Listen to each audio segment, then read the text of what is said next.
Super Supportive by Sleyca. Chapter 34. Fishing. There wasn't time to panic, though perhaps Alden should have. In his limited experience, teleports didn't usually land you 30 feet up in the air, in the jungle, above a shallow-looking pool of water, surrounded by screaming teenage Artonans.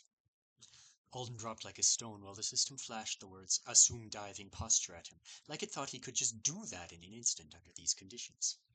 He fell feet first, his lab coat flapping around his elbows, and he barely had the presence of mind to hold his breath before he hit the water. It burned as it went up his nose, but Alden was too busy kicking furiously to care. The coat was not designed for swimming, nor were the jogger pants. He had to hold the elastic band in one hand to keep them from dropping down and tangling around his feet. His lungs were burning when he reached the surface. He drew in a huge breath. A tiny waterfall, just a trickle a few inches wide, spilled into the pool from a fern-covered rock face in front of him. Treading water, he turned away from it toward the shore, trying to find the emergency he was supposed to help with. There was an awful lot of shouting over there.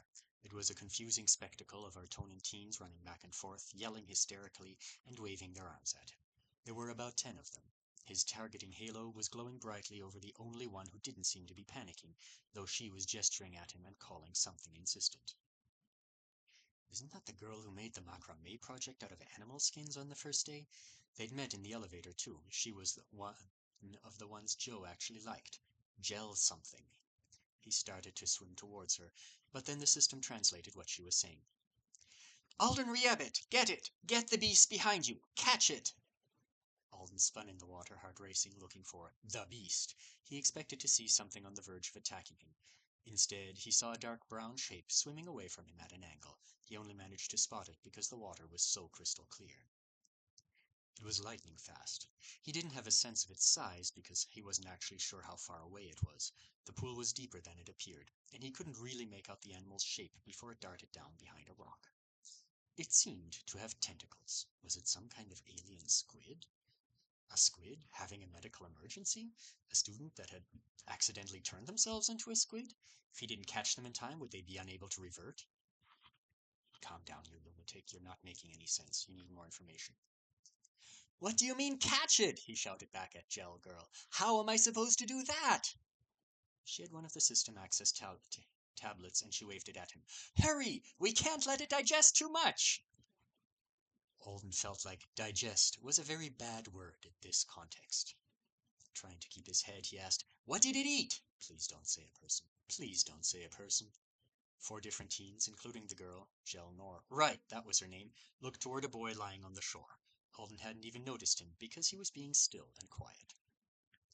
Really still and quiet. Alden almost thought he was unconscious, but then he made out the guy's lips moving furiously. He was either casting a spell, praying, or chaining for all he was worth. Then a girl who had been standing between them shifted a few steps and Alden's mouth went dry. "Oh shit," he whispered. "Where's his foot?" There was blood staining the leaf litter by the water's edge, but not quite as much as he would have expected. The Artonan boy was obviously doing a good job with his spell, but how long would that last? Gelnor read her tablet, then gave Alden an exasperated look, as if his question was too stupid to answer. He stared at her. "You want me to catch something that ate somebody's foot?" "It can be reattached," Gelnor called. "Just get it back." "I can't catch a freaking water monster. That's not what my skill does," Alden protested. "You need to call one of the professors and get that guy to a hospital." Why the hell hadn't they already done that? "You will catch the mission in first. Its digestion process is swift. If we don't obtain the foot quickly, too much damage will be done to the tissues." Some of the other teens were looking between the two of them doubtfully and whispering now. Alden's mind raced. Was he just being a coward? It was hard to tell because he was, in fact, pretty freaked by the idea of chasing a mystery monster that apparently bit people hard enough to sever limbs. But he didn't think that was the only reason he was hesitating. Shouldn't he go pick up the wounded guy so he could help him stave off blood loss? Ever since he got this assignment, Alden had tried to picture what he might do if a medical crisis did arise, and none of his imaginings had involved chasing after a wild animal. He thought protecting the injured person from shock while they teleported to a medical facility made much more sense. But Gelnor was supposedly a genius, and she seemed really sure, and the system had let her do an emergency summons for this. I guess I have to at least try. All right, he said, fighting to remove his coat while keeping his head above water. Do I get a net or something? The Airtonans all stared at him like he'd asked them for a pony. No net then, he muttered. Okay. When he'd finally rid himself of the coat and his shoes, Alden took the deepest breath he could and dove underwater. It had been a long time since Kitty's swim class in Mrs. McGoogle's backyard pool when he was 6, and that was the closest he'd ever had to formal lessons. He'd been considering signing up for lifeguard training next summer, but that wouldn't do him much good now. He could hold his breath as well as an average human, and swim in the right direction with noble intentions. That was about it. The water stung his eyes, but at least he could clearly see the rock the foot-eater had hidden itself behind. His only hope was to, stick his hand behind the rock, offer it his own flesh, and hope that his skill activated when it bit down, like he was noodling for catfish? Jelnor had told him to get the animal. Maybe that was enough. But what if it was an intelligent beast that couldn't be entrusted against its will? Or what if no animal could be, unless it was already captured? He hadn't had a chance to test that, and he hadn't actually asked Joe because it seemed like a waste of a question when his lesson time was limited. Crap, I don't know what to do. Alden had to surface for another gulp of air before he even made an attempt to catch the creature. He'd started to lose his pants again. They were in the way. Maybe he should take them off and try to use them as a lure somehow? He ignored the cries and questions from the shore and dove again. By the time he got down to the animal's hiding place, he was already hungry for air, but he kicked his legs free of the joggers and stuffed a rounded stone from the bottom of the pool into them. His enemy was nearly hidden under the sand. Alden could only make out a single patch of smooth, mottled brown skin. He wasn't sure of the overall size of it either.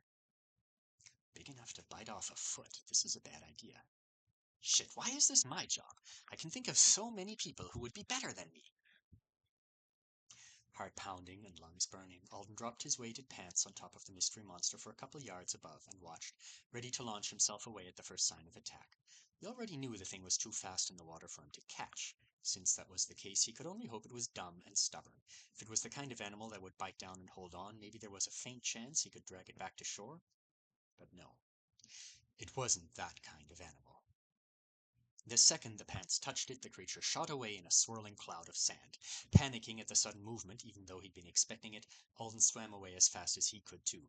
When he made it up for air again and gasped, the animal was still cutting through the pool in search of another hiding spot. It had almost crashed right into him when it made its escape, and he could see it well enough now. It was like a smooth-skinned crocodile thing, with 4 thick, flailing tentacles instead of a tail. Scary as heck, and about the size of a large dog, if you didn't count the tentacles. So the pants idea was never going to work. Alden might win a tug-of-war game with it on land, but he'd drown if he tried it underwater. Jelnor was shouting orders. The system was translating them. But she could go on ordering him to be some Olympic swimming, gator wrestling hybrid until she was blue in the face. It didn't mean Alden would suddenly become one. And he'd literally just made his best spur-of-the-moment effort to fight the baby Kraken for her. He was all out of creativity. He needed a tool, or a spell, or help. Alden looked back at the gathered teens to tell them that. One of the girls was on her knees beside the injured boy now, applying pressure to the bloody spot where his foot had been with her jacket. Where's the rest of the medical team? Did they not call them? Does the system not automatically summon everyone needed to handle an emergency? Well, it might not. It seemed like it made suggestions, and the summoners made final decisions. Plus, summoning wasn't entirely free, and it wasn't like the system itself cared if people lived or died. Probably there were all kinds of intricate rules, settings, and exchanges involved that Alden knew nothing about. But he really doubted Leafsong was skimping on emergency services. Petiqual had complained that there were too many members of the medical team and that they never had anything to do. Alden was positive a little local teleport wasn't too much of a burden, considering they were regularly ordered up to dispose of trash in the lab. Does that mean the system recommended me and I'm sufficient for this task? He wanted to believe in himself, but it seemed like such a stretch. He stared at the foot-eater, who was still swimming around in fast circles. Maybe I can do it?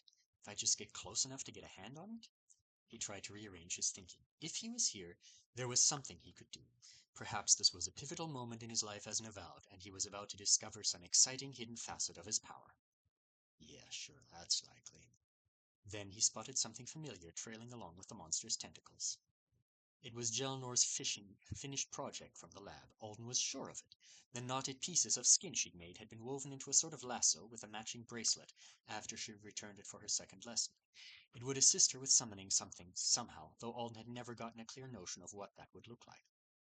I bet it looks like this, he thought, and I bet this isn't supposed to be happening out in the woods without an instructor around.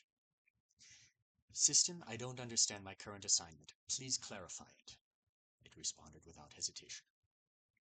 Assist with minor medical emergency. Nature of the medical emergency is a severed limb with one individual in need of stabilization and transport. Follow instructions from summoner on scene. Do you require further clarification?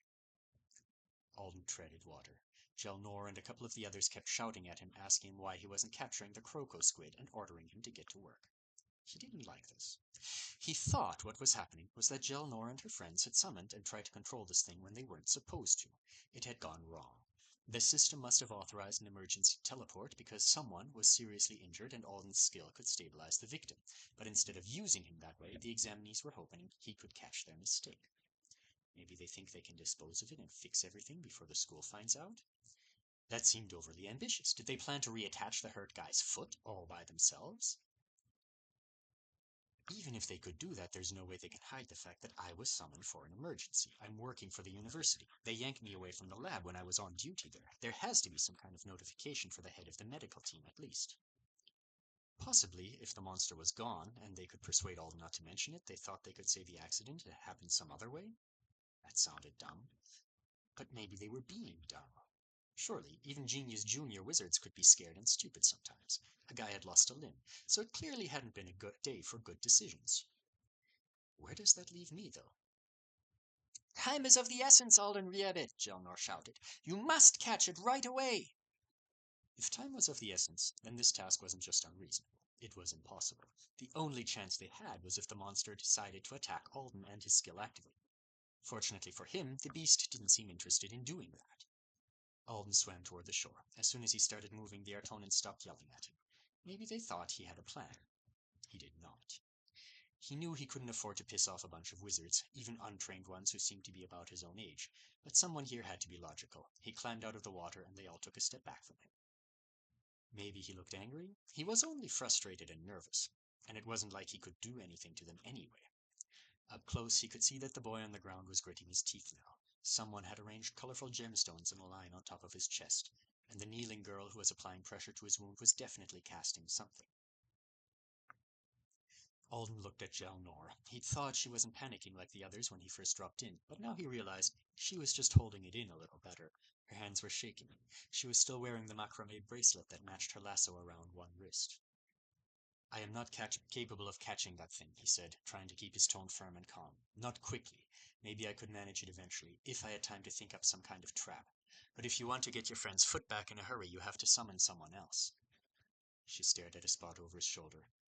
You must capture it, she said in a voice that trembled. I have summoned you here, and I command... The guy standing nearest her grabbed her by the arm. Don't! His voice was harsh. But we have to... If the task is truly impossible and you try to enforce it that way, he can request arbitration, he snapped. Being denied admission to Leaf Song is not as serious as being charged with contract abuse. I agree, a girl added, glancing nervously at Alden. My family would disown me if I was involved in that kind of scandal. If you formally enforce after summoning under false pretenses, I'll report it myself. Cowards, someone else spat. Maybe you two don't need a scholarship to a good school, but I... Before long, half the group was screaming at each other, and Gelnor was crying while she held her tablet in a white-knuckled grip. Alden was so tense he couldn't unlock his jaw to speak. Not that he knew what to say anyway. These guys obviously need a grown-up. He was fairly sure he was right about the situation now, at least. For some reason, they thought they could hide their crime if they banished Croco Squid and got the foot back. Alden stepped over to the injured person. When the girl casting the spell paused for breath, he leaned over the two of them and said nervously, Do you want me to hold him? It's what my skill's actually good for. She blinked up at him, a vague expression on her face, as if she were trying to snap herself out of a trance. Surprisingly, it was the victim who answered. He'd bitten his lips until they bled, and he was panting, but his eyes snapped open and flicked up to Alden. There were rings of golden metal around his irises. Alden had seen a few different Artonans with those. He thought they were probably devices similar to Joe's smart monocle. I can endure, the boy said stiffly. I do not require treatment yet. This is merely a trial of suffering on the path to my future. Holden stared at him. Was this guy for real? He was missing a body part. Are you serious? An injury such as this one is meaningless compared to my purpose. I don't expect a human to understand. We must draw the mission in. It is locked onto me. It will come if we bait it. The girl trying to heal him looked shocked, and it took Alden a second to realize what he meant. You mean bait it with yourself? Will that even work? I was just swimming with it, and it ran from me. Maybe it's not hungry after its last... He trailed off, because it seemed rude to call his foot a meal. Why would it be attracted to you when we are so nearby? A Michelin can only eat a few times in its life. It prioritizes quality. Alden thought this idiot might have just insulted him. Well, I'm here to help an injured person, he muttered. If you feel so good you want to go fishing, then send me back to the lab. It will work, an eager voice said. Alden turned to see Gelnor's face brightening. And the moment it attacks him, you can stop it with your skill. If you bring it onto land, I can kill it. We'll retrieve his foot and dispose of the beast while you take him to a receiver medical care. All will be well. Alden side-eyed her. I mean, I guess? But how were they going to explain the foot getting severed and partially digested in the first place? Well, that wasn't Alden's business. What was his business was worrying about whether or not he could get in trouble for going along with this scheme. Dangling a bleeding person in a pond to lure Squidzilla was extreme. What if it went totally wrong, the guy died or lost another limb, and the assembled teenagers tried to pin the blame on Alden? Could they do that? Joe had said working under orders would protect him from repercussions, but this group seemed off the rails. Would the system back Alden up if they lied and said he'd misconstrued their instructions or just failed at them? He wasn't sure. He wanted to ask the system outright, but he didn't want them to hear him. And while they were all hyping each other up to go fishing for their monster, another, more chilling thought suddenly occurred to all. What if they get me killed on purpose? There was a lot of desperation in the air. The one who wanted a scholarship seemed capable of it. Gelnor and the injured guy did too. They weren't supposed to be able to outright murder him, but if they deliberately put one of their friends' lives in danger and then ordered him to protect them, it's kind of what they're doing with this bait plan anyway. Alden hated making a split-second decision under these circumstances. The last thing he wanted was to make a bunch of Artonans furious with him, but he was willing to admit he was in over his head. He punched a button on his interface and started typing. What are you doing? The victim gasped. Alden had to hand it to the guy. He was really sharp for someone who was slowly bleeding out. Looking for a spell that will help me catch the Michelin, Alden said. I have one left to affix. The boy closed his eyes. That is a worthy thing for you to do, he said, and he sounded moved. One day, when I become a knight of the Mother Planet, I will summon you often and pay you well to thank you for your sacrifice. Alden smiled in spite of himself. This guy was really serious about something. Being a knight? He was so also self-confident to the point of stupidity. I can't believe I just wondered if you would try to murder me, he muttered. You're kind of cool, in an insane way. I don't know what a knight of the Mother Planet is, but I'm sure you'll get there, man. Hopefully with both of your feet. Try not to hold this against me when you become an awesome wizard, okay? An answer to his message flashed across the screen, and he sighed with relief. Good. I don't understand, the wannabe knight said. The girl who'd been healing him must have, though. Her eyes widened in alarm. Alden gave her an apologetic look, then loud enough to catch everyone's attention, he said, If it's any consolation, I called someone who might think you guys summoning a vicious creature you can't control is interesting and ambitious. I hope it works out for you all. About 3 seconds later, Joe teleported in. He arrived neatly on dry land beside the lake. I knew it wasn't normal for the system to drop me in the water, Alden thought. Had Gelnor been trying to land him directly on top of the monster to facilitate its capture? The professor was taking a bite out of one of the egg rolls Alden was so fond of, and he wore an expression of lively curiosity on his face as he examined the scene before him. Alden, you poor dear, he said. Where are the rest of your clothes? Did they get your coat wet? He glared at the assembled students. One of the girls burst into tears, and the boy who wanted the scholarship actually prostrated himself on the bloody leaves. Do you brats have any idea how much damage you could have done? What if my assistant couldn't swim? What if he'd been carrying a large quantity of alkali metal? What if I hadn't designed that beautiful coat of his to be waterproof? Professor, Alden gestured at the guy on the ground. Whatever they'd been doing to seal his wound had obviously been forgotten in the shock of Joe's arrival. The shirt wrapping around his ankle was rapidly getting soaked with dark burgundy blood now. Oh, yes, Joe said in an unconcerned voice. It's him. I suppose you'd better haul him around while I deal with the rest of it. Just a moment, let me. His eye zipped around behind its smart lens, and a second later, Alden received a trio of messages. The first was a system notification letting him know that an official university representative was now on scene and should be obeyed. The targeting halo appeared over Joe's head. The second was a proper quest assignment to offer aid to the injured student. The third was a private message from Joe. I assume you're willing to keep your mouth shut about their little infraction and you don't care how I handle the matter. Otherwise, you would have called the head of the medical team instead of me, is that right? Actually, Alden had made his choice mostly based on the belief that Joe wouldn't order him to fight a sea monster when he needed him alive to complete his own dangerous quests every night. But it was a nice bonus that the professor might be inclined to help the students get away with their crimes. They'd all be able to summon Alden for whatever they wanted one day, and he didn't like the idea of them seeking vengeance against him 10 years down the line. He made a zipper motion against his lips, which had Joe tilting his head in confusion, so he added an additional thumbs up. Wonderful, said Joe, rubbing his hands together and turning to admire the creature in the pool. Today, ladies and gentlemen, we will all be learning an important lesson. Mistakes have consequences, and having someone like me fix those consequences for you can be very expensive.